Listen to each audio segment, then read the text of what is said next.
स्वाभिमानी शेतकरी संघटनेच्या वतीनं कोल्हापूर जिल्हाधिकारी कार्यालयावर काळी गुढी उभारून सरकारचा निषेध। स्वाभिमानी शेतकरी संघटनेच्या वतीनं काल राज्याचे उपमुख्यमंत्री अजित पवार यांनी शेतकऱ्यांना कर्जमाफी देता येणार नाही अशी केलेली वल्गना तसेच शक्तीपीठ महामार्गाला विरोध म्हणून कोल्हापूर जिल्हाधिकारी कार्यालयावर गुढीपाडव्या दिवशी काळी गुढी उभारून सरकारचा निषेध करण्यात आला।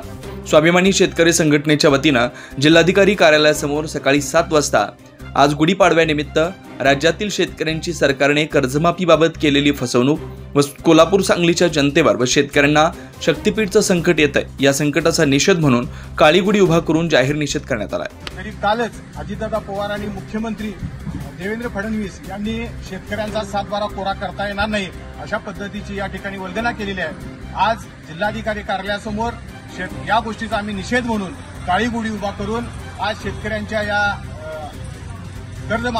कर्जमाफीसाठी आम्ही या ठिकाणी हा निर्धार केलेला आहे। एका बाजूला हे राज्य सरकार शक्तीपीठ महामार्गाच्या माध्यमातून या ठिकाणी आमच्यावरती नांगर फिरवा लागलेला आहे। दुसऱ्या बाजूला विदर्भातला कांदा असेल, कापूस असेल, सोयाबीन असेल हा शेतकरी दिशोधडीला लागलेला आहे आणि अशा परिस्थितीमध्ये राज्याची तिजोरी रिकामी आहे अशा पद्धतीनं सांगून ही काय तिजोरी शेतकऱ्यांनी लुटलेली नाही, ही तिजोरी याच राज्यकर्त्यांनी वापरलेली आहे आणि अशा पद्धतीची भूमिका त्यांनी घेतल्यामुळे आज या सरकारचा आम्ही या ठिकाणी निषेध व्यक्त केलेला आहे आणि राज्यामध्ये संपूर्ण जिल्हाधिकारी कार्यालयामध्ये या ठिकाणी काळ्या गुढ्या उभ्या करून आज आम्ही हा आनंदाचा दिवस अतिशय निराशेने या ठिकाणी साजरा करत आहोत। मी महाराष्ट्रातल्या शेतकऱ्यांना आवाहन करतो की यापुढे स्वाभिमानीच्या गुढ्या उभा करून या ठिकाणी शेतकऱ्यांची एकजूट दाखवून नवा संकल्प आपण नव्या वर्षामध्ये करूया।